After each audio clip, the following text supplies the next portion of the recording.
19. Você ouve agora Ativamente, seu programa de autocuidado, saúde mental e bem-estar. Ótima manhã de terça-feira para você, ouvinte querido da Educativa, que está ligado a partir de agora no nosso programa Ativamente. Esse nosso encontro quinzenal para falar sobre saúde mental. Com sempre vários temas relevantes, assuntos interessantes que estão aí relacionados ao nosso dia a dia e que todos trazem uma mensagem para a gente manter a nossa mente sempre ativa. Mais uma vez, quem está conosco aqui são os nossos amigos psicólogos, Patrícia Leite e o Ettore Mazzini. Patrícia, bom dia, você tá joia? Bom dia, Clarinha, tô bem, e você? Tudo joia? Tudo joia, graças a Deus. Ettore, bom dia. Bom dia, Patrícia, Clarinha, bom dia, ouvintes. Tudo bem com vocês, né? Vamos Graças lá para mais um a Deus. assunto. Vamos que vamos, né? Fechando quase aí o mês de julho, semana festiva, semana de exposição. Já falamos sobre a redução de danos para esse período das festas. E hoje nós temos um tema muito inspirador, né, Patrícia? O Ettore estava inspirado. Tava. Inspirado, né? Inspirado. Ele estava assim, muito escritor, filósofo, né? Achei bonito. O professor falou alto. Falou mais alto. Eu acho que depois disso ele vai até escrever um livro, você não acha, não? Quem sabe um dia eu chego lá, né? Quem sabe, né? Eu vou ter o meu exemplar lá, autografado. Mas enfim, Ettore, conte pra nós qual que é o nosso tema de hoje. Então, Clarinha, o tema é inspirado num livro, exatamente num livro que eu tô lendo esses dias. O título é A Gente Mira no Amor e Acerta na Solidão. Ela é uma escritora e psicanalista, né? Esse livro está sendo muito comentado, muito vendido até comentado nas redes sociais e tudo mais. E a gente vai falar um pouco sobre amor e solidão e sobre a capacidade de ficar só.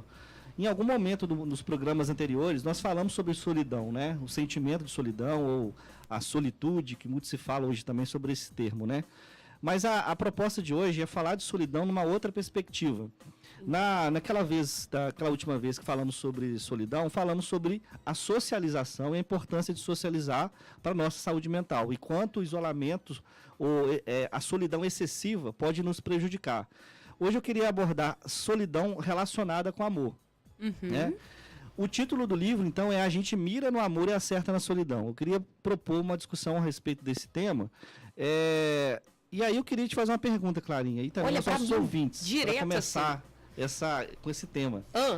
Quando você começou a namorar, Clarinha, e depois se casou, né? Você é casada, é isso? Sim. Você se sentiu livre da solidão? O amor te livrou da solidão? Eu não sei se a minha resposta vai dar o engajamento que às vezes a gente estava esperando, né? Mas assim, eu particularmente não sou uma pessoa muito apegada. Eu explanando aqui para o mundo, né? Eu sou mais pássaro livre, vamos voar, vamos embora. Então, essa questão de ter alguém não era muito para fugir da solidão. A gente tem isso meio enraizado, né? Todo mundo quer a tampa da sua panela, quer o seu... A metade da laranja. Que é a sua metade da laranja. Então, tecnicamente, sim, né? Tem aquele... Você encontrou alguém que não vai te deixar só, mas também não era algo que... Falava assim, eu preciso de alguém para não me sentir só. Eu sempre gostei da minha companhia. Eu gosto de ser livre, gente.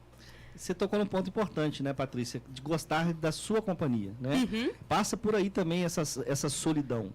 Essa solidão que a gente vai trazer aqui hoje não é aquela solidão da pessoa que se isola e fica totalmente afastada do convívio social. Não é isso. É estar só, mesmo na presença do outro. Isso é um paradoxo, né? Como assim? Eu vou ficar só na presença de alguém? Então eu não estar tô só só numa multidão, eu estar comigo mesmo, com o outro, com a minha namorada, com a minha parceira, com a minha amiga. Então, como assim estar só estando com alguém? Essa capacidade que um autor na psicologia, um psicanalista, o Winnicott, vai trabalhar muito em alguns dos seus livros, que é o sujeito tem que estar maduro o suficiente emocionalmente para estar só e bem consigo mesmo, mesmo que ele esteja acompanhado. E muitas pessoas não conseguem vivenciar isso, não chegam a essa maturidade emocional, né?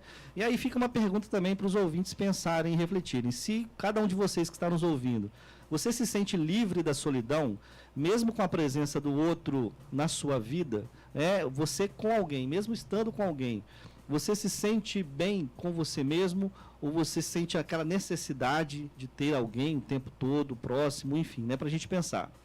E aqui uma citação do livro que eu me referi, É de um filósofo francês, ela diz o seguinte nessa citação: o amor e a solidão sempre andam juntos. O amor e a solidão sempre andam juntos. Não são dois contrários, mas dois reflexos de uma mesma luz que é viver. Ou seja, não é um contrário do outro. Ou eu estou só, ou eu estou amando, e amando eu não estou só. Não, eles se complementam. Não é um oposto ao outro, né?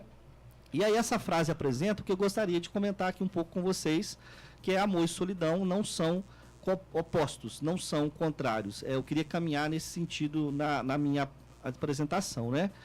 Então, uma outra questão que ela traz no livro, a Ana, é o seguinte: amor contém solidão. Ela fala dessa forma: amor contém solidão. O que isso quer dizer? Não há amor, não há relacionamento amoroso que nos livre da solidão.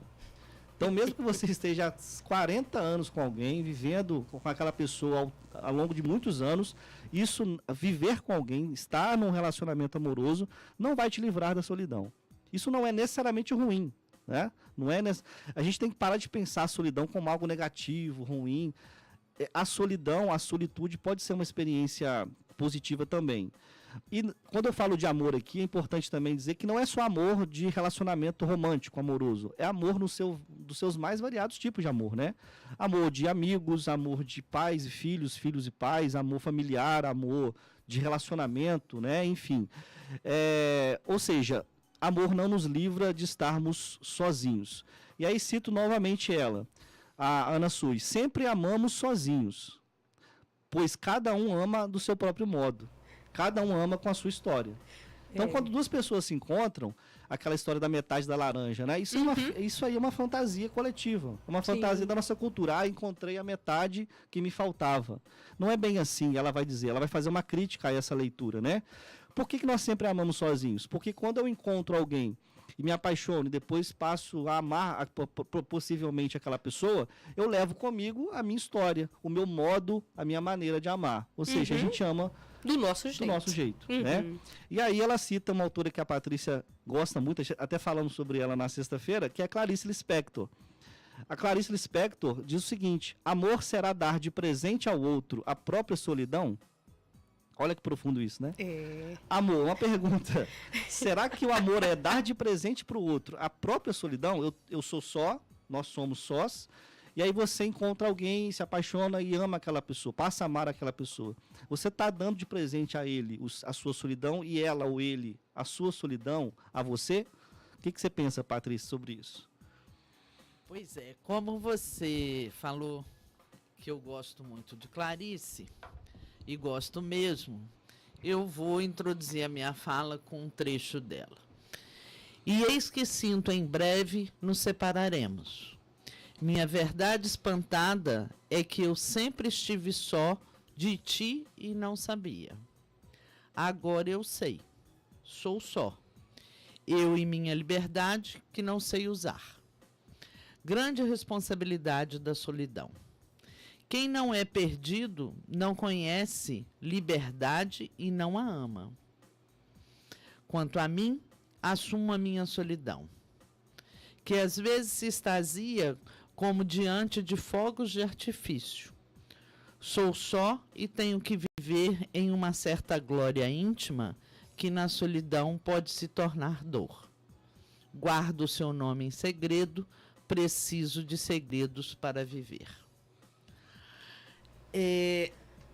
Gente, tá muito literário isso aqui, tá muito bonito, tá muito bonito. Pois é, Clarice, né? Os livros de Clarice, eles são todos emendados do amor e da solidão. A Clarice, eu acho que é a grande autora desse. Não é à toa que a psicanalista usa muito ela. Porque, veja bem, o nosso primeiro amor foi quem? Cada um se pergunte aí, né? Muitas pessoas vão responder o primeiro namorado. Outras pessoas vão chegar mais longe um pouquinho. O nosso primeiro amor foi nossa mãe. Não é isso? Sim. ou aquele que ocupa o lugar de mãe, tá? Sim, Aqui sim. trazendo esse lugar simbólico de mãe. E aí, o que acontece daqui a pouco para os psicanalistas como o Hétero, que ama, né? Nós vamos falar da castração, não é isso? E o que é a castração? A separação. Sim. É o primeiro contato da solidão. Eu já não sou mais o outro.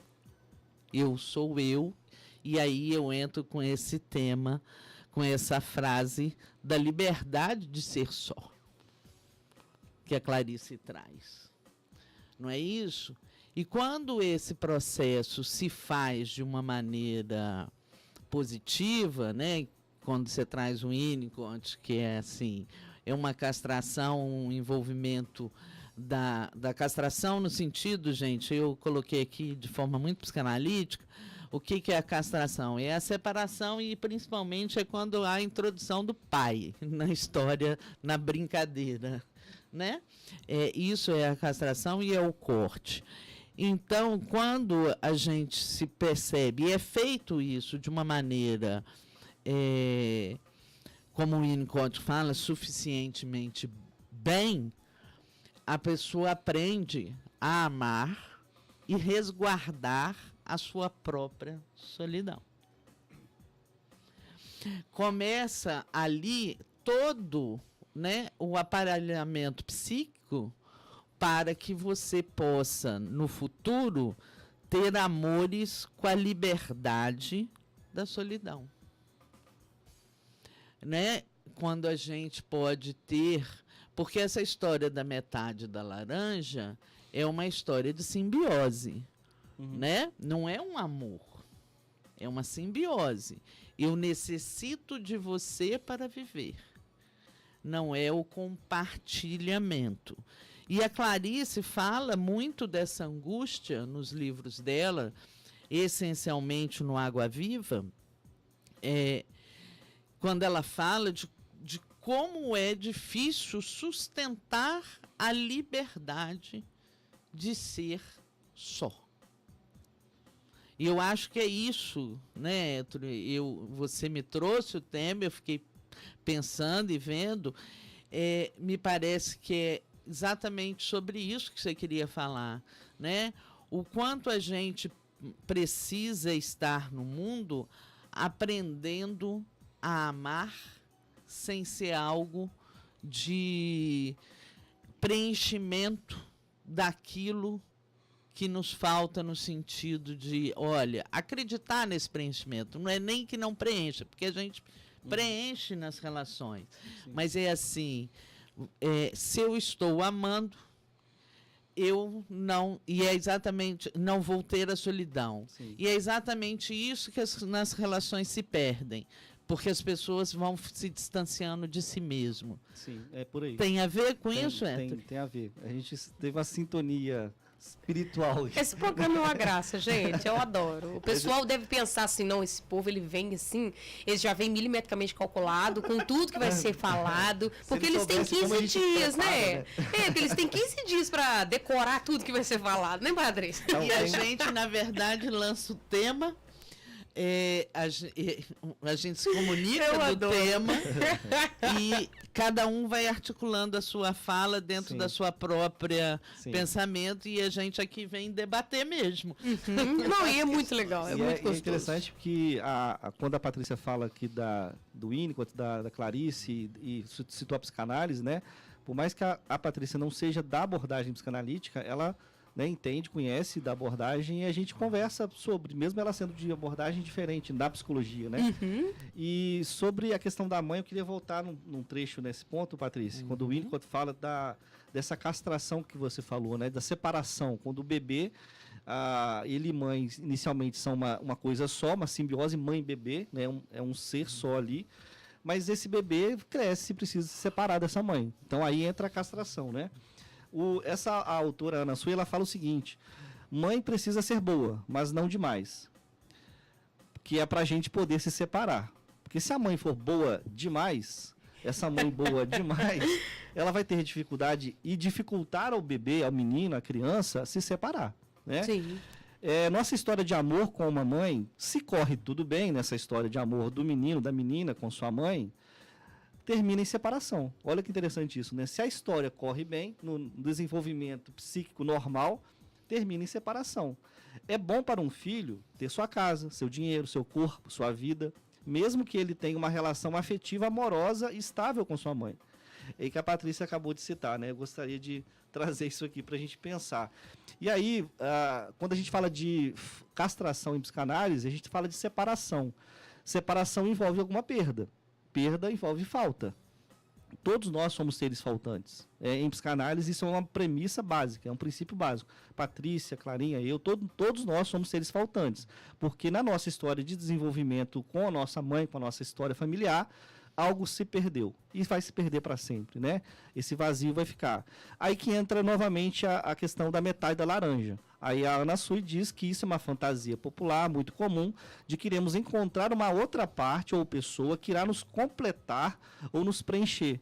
Aí por isso que eu te perguntei no início, Clarinha, você quando namorou e se casou, você se sentiu livre, salva, entre aspas, da solidão? Porque, na verdade, não. A gente vai continuar vivendo e convivendo e precisando sustentar essa liberdade, essa solidão ao longo da vida. E aqui eu trouxe a fala da Ana. Ela diz assim, com frequência, pensamos que no amor encontraríamos a parte que supostamente nos falta, a parte que nos livraria de nossa própria falta, a parte que nos preencheria. No entanto, no amor, o que se experiencia é justamente o contrário. Quando amamos alguém, nossa falta tende a ser duplicada. Por que que duplica? Porque é uma falta com a outra. Eu levo a minha falta para o outro, a minha solidão para o outro, como disse a Clarice, né? E o outro traz a solidão dele, a história dele para mim. Ao encontrar um amor, a gente não encontra a parte que nos faltava até então. A gente encontra a metade que fará falta a partir dali. Por isso que a falta se duplica. Mira-se no amor e acerta na solidão. É o título do livro dela. Aí a gente entende que não é o que é esse primeiro entendimento, né?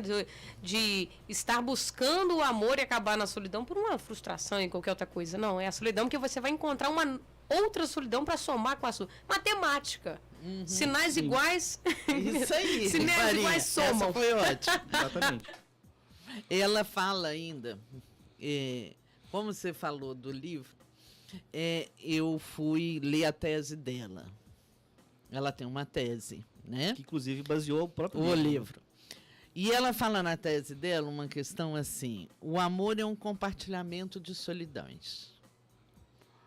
É a possibilidade de sustentar uma posição solitária no mundo que pode abrir uma via para o encontro amoroso. É muito interessante. O amor...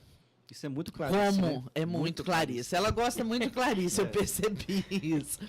O amor como uma pura fantasia de completude pode levar ao pior de cada um. Na medida de que depositará no outro a espera de resoluções para a sua vida. Mas quais são os efeitos do amor, que o amor produz no ser falante? Solitário. Que é exatamente isso que a gente está falando aqui. Sim. As pessoas falam muito, né? Como é difícil se relacionar, como é difícil ter uma relação. Nós vivemos, para variar, vamos falar da contemporaneidade, onde as relações são absolutamente pueris e muitas vezes elas se dissolvem com uma facilidade muito grande, e talvez tenha a ver com isso que ela acabou de colocar, que as pessoas buscam no outro a sua salvação. Sim. Né? E aí, quando não encontra, porque não vai encontrar mesmo, pode ficar procurando por aí e não vai encontrar. Por isso tanta troca, por isso tanta... Hoje eu estou com uma pessoa, amanhã eu estou com outra, buscando no externo aquilo que está no interno. Né? Na verdade, nós estamos para o interno. Enquanto a gente não volta para si, a gente não encontra as nossas respostas. E traduzindo esse interno que a Patrícia fala, o interno é a solidão. Exatamente. Traduzindo, é a solidão. Então, por que há tanta dificuldade das pessoas, por exemplo, como você falou de trocas e mais trocas de relacionamentos, né? Termina agora, daqui 3 dias está com outro, daqui uma semana está com outro. Essas trocas recorrentes de par, né? De relacionamento, né? Será que é uma dificuldade de lidar primeiramente com a própria solidão, né? Esse mundo interno que a Patrícia citou, e aí lidando bem consigo mesmo, sabendo o momento também de viver o luto, né? A gente falou sobre luto aqui algumas vezes, né? Sim. Viver o luto de um término, nem deu tempo de viver o luto, já está em outro. Ou seja, né, isso também é um ponto importante. E tem aquela não expressão, dá o tempo né? do luto, né? Fulano não consegue ficar sozinho. Isso é muito comum. Quando eu também. vejo, assim, não que eu esteja... A gente não tá falando mal de ninguém, né? Mas é aquela situação, quando você vê que alguém comenta, fulano não consegue ficar sozinho. Eu fico com pena da pessoa que tá com ele. Ou com ela. Boa questão. Porque a pessoa... questão. Um vai estar sempre, nessa questão, né? Um vai estar sempre buscando se satisfazer de alguma forma, preencher esse vazio que já tem o seu lugar. Em outra pessoa, aquilo nunca será suficiente. Às vezes a pessoa está numa outra vibe e sempre vai haver esse choque, né? Nunca vai estar bom para ninguém e isso só vai passando, né? E aí, pegando um gancho na sua fala, 2 perguntas que eu deixo aqui como provocação e reflexão, né? Quantas pessoas que estão presas, amarradas a relações que nós chamamos de tóxicas, não é isso? Hoje a palavra da moda é relacionamento tóxico. Quantas pessoas que não conseguem sair, se mantêm nessas relações tóxicas? Será que tais pessoas não suportam viver com a sua solidão? Isso é uma primeira pergunta. E a segunda? E aqui, agora para outras pessoas que eu estou me dirigindo. E aquelas mais solitárias, com medo de amar, de se relacionar, será que tais pessoas têm medo de compartilhar sua falta com o outro? Aí são perguntas para pessoas e perfis diferentes, né? E abrange todo mundo, né? Aqueles que têm medo de se envolver, medo de amar, medo de se relacionar, de se entregar e de entregar a falta para o outro, né? A solidão dele para o outro e o outro para ele. E aqueles outros ou outras que se veem em relacionamentos tóxicos e não conseguem sair. Estou aqui pensando uma possibilidade, uma suposição, né? Talvez por não suportarem a sua solidão. Como você acabou de falar isso aí, né? Não, aquela pessoa, fulano de tal, não consegue ficar sozinho. Por quê? Não consegue suportar a si mesmo, a sua solidão, né? Com certeza. Que é aquilo que a gente falou, né, Héctor? Como a solidão nos remete ao nosso encontro com a gente mesmo. E nem sempre é muito fácil a gente se encontrar com a gente mesmo. Com seus monstros. A gente luta para ser a nossa melhor companhia, mas nem sempre isso é tão fácil quando nós temos que nos revelar para nós mesmos. Então, assim... Por que tantas relações, por que pessoas se prendem em relações muito tóxicas, né? No meu entendimento, muitas vezes, e assim, na experiência clínica que a gente observa, são 2 pontos muito fortes que eu observo. Um, que é a reprodução do seu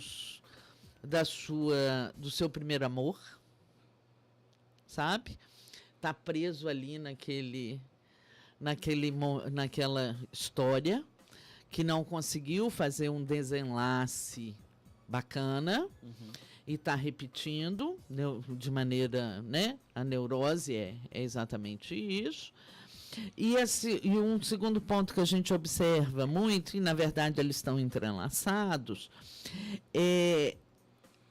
eu não consigo me colocar na posição da solidão para desfrutar o amor, porque eu tenho muito medo de ser amada e abandonada. Evita o sofrimento. Entendeu? Prefiro Eu não ir. sofro drasticamente, porque relações tóxicas trazem muito sofrimento, né? Mas eu me protejo de relações que eu posso perder. Né? Relações boas e que pode haver um término. temor do abandono, né? De ser abandonado. Temor do abandono. Mas aí também, igual a gente já comentou, a pessoa não passa por esse período de crescimento. Porque às vezes ela fala assim, não vou me relacionar com ninguém, porque eu no fim vou sofrer. Mas aí também ela tá buscando aquela felicidade 100% que a gente já falou que não existe. Exatamente. Tem momentos de felicidade e tal, aí fica nisso. E tem também aquele caso da pessoa que às vezes já está bem consigo, já está bem com a sua solidão ali e se vê como errada, porque a maioria da sociedade prega o contrário. É igual, acho que a gente estava falando no último programa sobre o preconceito e tal, as pessoas terem que estar sempre se provando para a sociedade.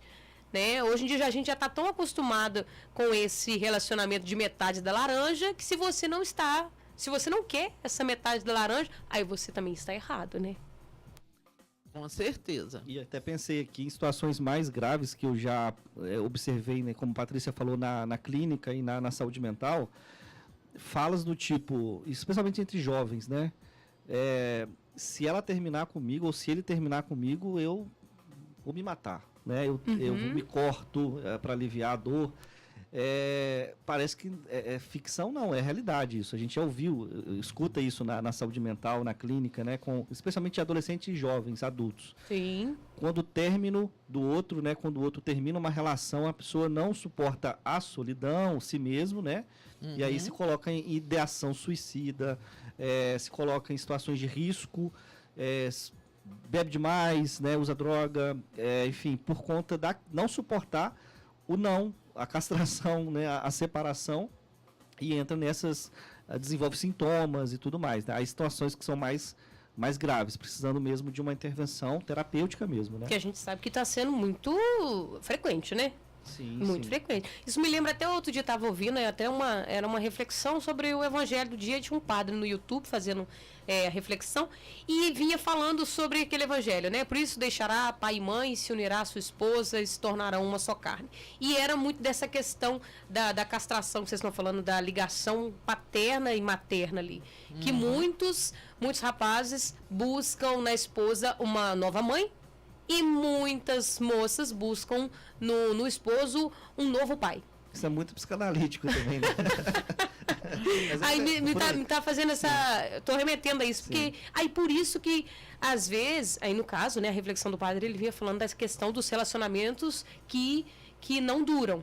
Porque chega lá, você tá com uma pessoa que não é o seu pai, ele não vai ficar aceitando tudo que você faz da mesma forma que os seus pais aceitaram. Porque ele vinha falando, filho, a gente não joga fora, né? Então, se ele fez uma M hoje, beleza, eu te perdoo, amanhã ainda vai. Aí vinha trazendo essa reflexão, que a pessoa tem que entender. Não é mais essa relação, né? Você está buscando um companheiro. E é legal você trazer isso, porque volta aquilo que a Patrícia trouxe no início, né? Nosso primeiro amor, quem foi?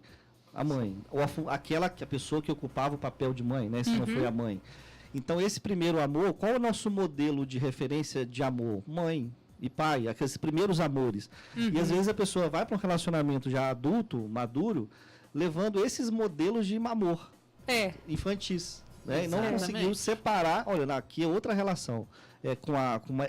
Ela trouxe a solidão dela, do modo de vida dela, da família dela, que não é a minha, não é a minha história. E isso é interessante você trazer, porque muitos relacionamentos se frustram e terminam por conta disso. Porque ele queria uma mulher, entre aspas, mãe. E ela esperava um homem, um marido, modelo pai. Sim. Né? E aí não dá certo. Não dá certo mesmo. Se você... Por isso é importante a gente sempre estar buscando encontrar companhia de si mesmo.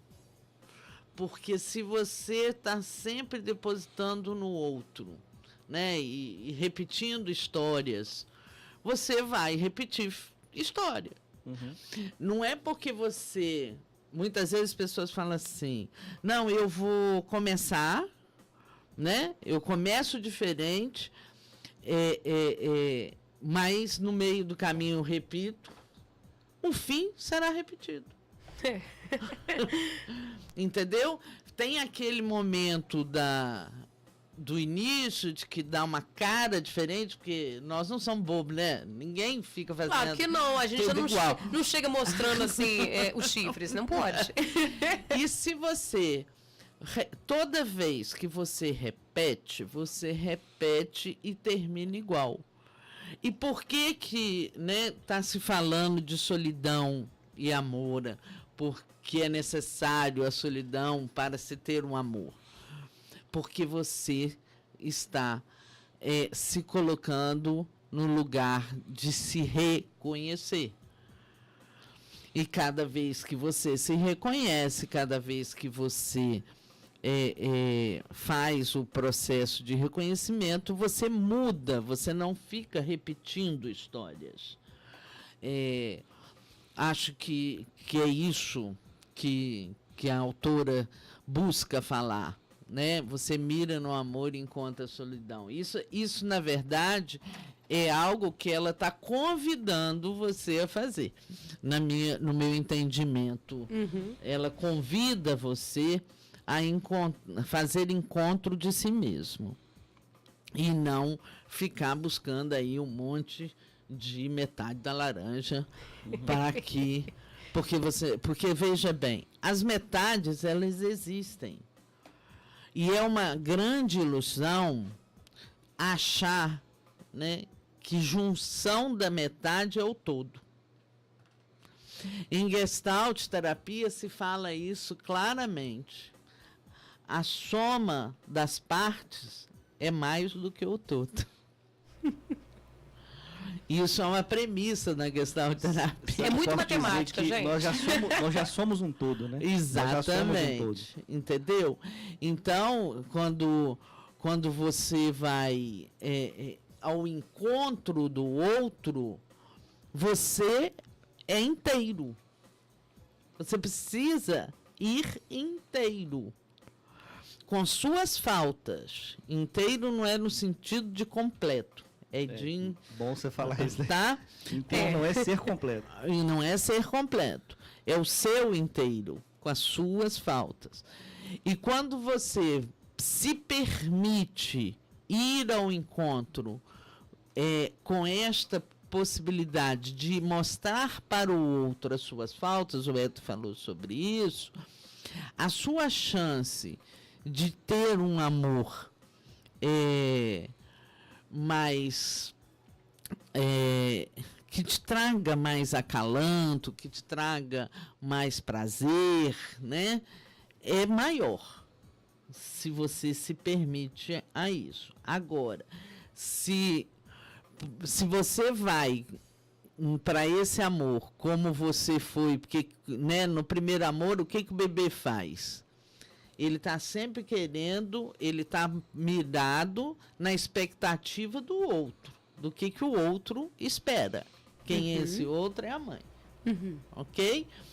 Ele começa assim, né? Françoise fala isso claramente. E as mães que são espertas observam aquele bebê para se relacionar com ele, não como uma receita de bolo.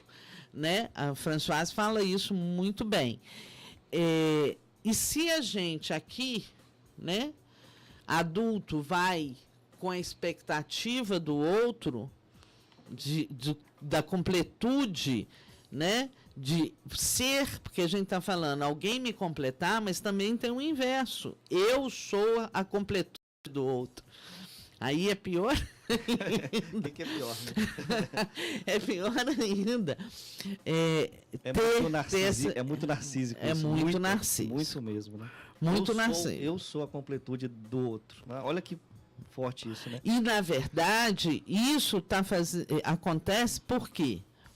Porque ele não consegue reconhecer a sua própria falta. Sim. Né? Então, a sua insuficiência. Exato, a sua falta. E aí, quando você vai para um amor desta forma, é que começam as doenças, né? As relações doentias, completas. Né? Tanto de um lado quanto de outro, aí vira uma loucura completa.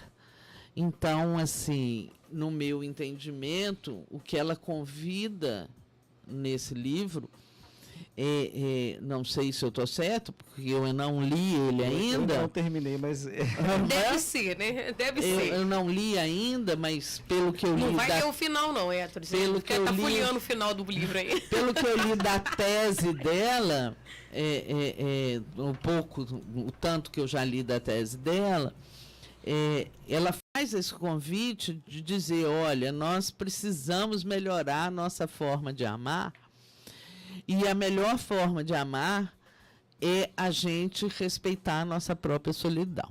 Exatamente. E eu queria trazer aqui tá quase na hora de fechar também, né? Já? Acho que a Patrícia uma vez trouxe isso aqui. Existem 2 países que criaram o Ministério da Solidão. Você sabia disso, Clarinha? Eu lembro, Ministério mas da eu não lembro Solidão. quais são os países. A Ana traz isso no livro dela. Primeiro foi o Reino Unido, que criou o Ministério da Solidão em 2018. E depois o Japão, em 2021, preocupado com o aumento do suicídio no Japão. Né? A gente sabe que o suicídio é muito alto no Japão. E país desenvolvido, né? Isso que eu ia até dar uma assimilada aí, né? Enfim, muita cobrança. Preocupado com o suicídio alto no Japão, criou o Ministério da Solidão. Tem aqui o Ministério da Saúde, da Educação, da Cultura, então tem lá o Ministério da Solidão. Olha a que ponto chegou. Uhum. O que a Ana Sui fala sobre isso, né? A solidão tem sido pensada como uma patologia a ser eliminada. Isso é uma doença, vamos eliminar a solidão. Mas é possível eliminar a solidão? Não. Se é uma condição humana, como que eu vou eliminar isso? Né? É a mesma coisa dizer que vamos eliminar do mundo a sensação de tristeza. Mesma coisa, não vai eliminar. Não tem remédio que elimine isso, né? Então ela problematiza isso. Não que a gente esteja criticando o Ministério da Cultura, da cultura não, né? Da solidão no Reino Unido e no Japão. Pode ser que lá produza bons efeitos e resultados, né? Índice de suicídio pode ser que diminua, enfim. Isso pode ser um ponto muito positivo. Mas às vezes lá eles também estão trabalhando nessa questão da pessoa entender o que é a solidão normal, entre aspas, e a parte que já está é preocupante, patológico, né? E ao ponto de chegar a suicídio. Isso, né?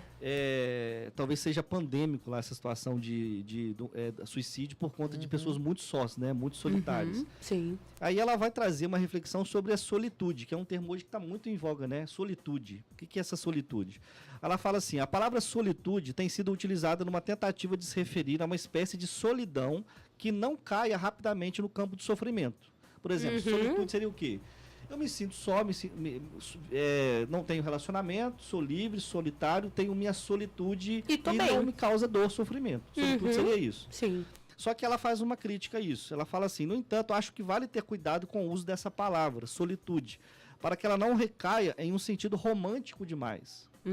Como se o tédio fosse algo a ser vivido com alegria, como se fosse possível viver em pleno estado de bem-estar no próprio corpo.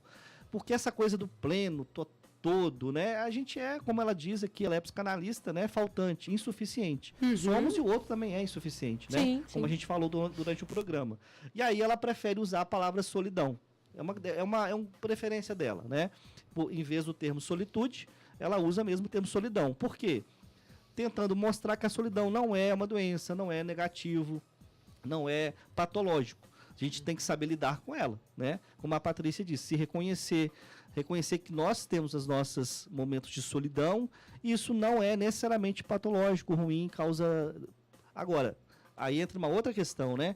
Quando a solidão excessiva, né? O isolamento social, coisa que já falamos aqui no programa, né? Leva a pessoa a se afastar das pessoas totalmente, se isolar totalmente do mundo. Aí é uma situação mais grave e preocupante, né? Sim. Exatamente. E aí, como não poderia deixar de falar dela, né, novamente, o Eto já levantou aqui falando do tempo, então eu vou colocar a Clarice de novo. Que minha solidão me sirva de companhia, que eu tenha coragem de me enfrentar, que eu saiba ficar com nada e mesmo assim me sentir como se estivesse plena de tudo. Eu acho que é isso. Poder estar em sua própria companhia. A solidão, ela não é algo necessariamente ruim. Ela não é, né? foi dado a ela um status de sofrimento, Sim. mas não necessariamente como sofrimento não necessariamente é ruim, né? A gente tem visto o quanto tem sido danoso na nossa sociedade moderna querer eliminar o sofrimento de tudo, né? Como tem sido danoso. O sofrimento faz parte da vida e ele é necessário para a sustentação de um sujeito. E a solidão, me parece que ela também é muito necessária se a gente quer ter a possibilidade de amar o outro na sua plenitude. E mais uma questão, Patrícia, Clarinha. Nós somos feitos de dualidades, né? Eu só sei o que é prazer porque tenho desprazer. Eu só sei o que é sofrer porque tenho alegria. Então, alegria, tristeza, dor, prazer, desprazer, essa experiência de dualidade, né, é constituído do que somos. Então, só sei o que é sofrer, ou só sei o que é estar só porque já presenciei me sentir bem integrado essa questão da companhia, na companhia de alguém. Então, essas dualidades fazem parte do que nós somos também. Né? É o tal do equilíbrio, né, gente? É isso aí. É o tal do equilíbrio. E o que é equilíbrio? Muitas vezes as pessoas pensam que o equilíbrio é estar em cima do muro. Exatamente. Corda, fazendo, né? E em Gestalt a gente fala que o equilíbrio, o saudável, é poder transitar entre as polaridades. Tá? Para a gente, o que a gente busca em psicoterapia gestáltica é exatamente isso, você ter a possibilidade e flexibilizando-se na vida para transitar entre as polaridades. Então, assim, eu sofro, eu vou ao sofrimento e consigo sair dele para um momento de felicidade e prazer. Então, eu vou transitando nas polaridades. Isso é saúde mental em Gestalt terapia, tá?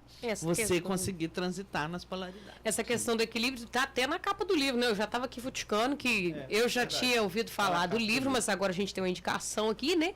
Aí tem o desenho de uma balança. Isso. E naquele brinquedo de gangorra, né? Tem muito relatado em filmes, né? Que é um tronco e cada criança senta de um lado. Esse brinquedo é o que a Patrícia trouxe. Ele não fica no meio. Quando um está sentado, ele fica totalmente para baixo ou totalmente para cima, né? Da gente ir e voltar, né? Não é ficar no meio, ele estagnado, porque aí ele, até na relação do brinquedo não tem graça. E é muito isso que a sociedade está tentando fazer. Voltamos à tal da mídia, né? Assim, como se fosse uma inércia o equilíbrio. Entendeu? Sim. Eu nem sofro, eu nem tenho muito prazer, é tudo muito o neutro ali. Neutro, tudo muito medido, né? Tem até alguns livros que vem falando, não seja medíocre, não seja mediano, não esteja ali. E aí a gente se pergunta, né? Aonde foi parar a paixão? Né? A paixão faz esse movimento. E a gente está muito medindo, achando que o equilíbrio, que isso tudo é possível e etc. Mas se a gente for estudar e for ouvir autores, todo mundo está criticando isso. E as pessoas insistem que isso que é bom. Olha, vamos lá ficar tudo blasé. Tá tudo lindo. Não, gente. A saúde mental está em poder transitar entre o sofrimento e alegria, felicidade, no meu entendimento e de alguns autores. Muito também do conceito de homeostase que eu pensei, né, Patrícia? Homeostase. Pensa no nosso próprio corpo, no nosso organismo. Há momentos de tensão que eu estou com fome. Estou Aqui, o corpo está manifestando aqueles sinais, né, fisiológicos de fome. Mas aí, quando se alimenta, está saciado. Mas logo em seguida, algumas horas depois, com fome. Que esse equilíbrio ali de fome e saciedade, ou sede, né, e também vale para sede, para fome, enfim, é mais ou menos esse equilíbrio que a gente vai encontrando, né? Que faz parte também desse processo de solidão e amor, né? Um equilíbrio entre esses dois polos que não são contrários, né? São unidos. Eles se completam, né? Se completam. É necessário. A completude é você permitir que a existência da solidão e do amor aconteça nas relações. Sim, exatamente. Não é isso? Isso daí. E nada melhor do que a gente fechar o nosso programa deixando a dica do livro, né, Ettore? Quem quiser aí procurar saber um pouco mais, quem quiser ler. Isso aí. É um livro de fácil acesso também, ele está muito falado hoje na mídia, né? A da Ana Sui, A Gente Mira no Amor e Acerta na Solidão. Para quem não tiver condição de comprar o livro, PDF é facilmente também, fácil de encontrar em PDF na internet, né? Ele é baseado na tese de doutorado dela, da psicanalista, como a Patrícia falou. Ela usou a tese como referência para fazer o livro. Muito bacana, gente. E daqui a 15 dias a gente retorna. Antes de vocês mandarem os últimos beijos, os últimos abraços, vou só mandar aqui o nosso beijo, né, para o Maicon Estevam. Diz que é uma alegria poder escutar esse programa. Um beijo também para o Pedro Elias, que nos acompanha lá de Palhoça, nosso amigo, nosso ouvinte. E para minha mãezinha, Dona Cristina, também. Beijo, mãe. Pois bem, é isso, né? Vamos mirar no amor e acertar a solidão. Vamos sim. Ó, beijo para vocês que mandaram beijo para nós. Beijo, Maicon, Pedro e a sua mãezinha querida, Cristina. Beijo para vocês e que a gente possa estar cada vez mais buscando aprender a amar. Léo Buscaglia já falava isso há muitos anos, né? Quem aprende a amar nunca estará na solidão. E que a gente aprenda a conviver com a gente mesmo, né? Com a própria solidão, para suportar e conviver consigo mesmo e conviver com o outro a partir de relações de amor que não excluem a solidão, né? Mas que convivem com ela. Um abraço, um beijo a todos. Isso aí. Vamos buscar quem compartilhar nossa solidão, né? Isso aí. Olha, mês que vem, daqui a 15 dias, nós nos encontramos com um novo tema, um novo assunto, para manter a nossa mente sempre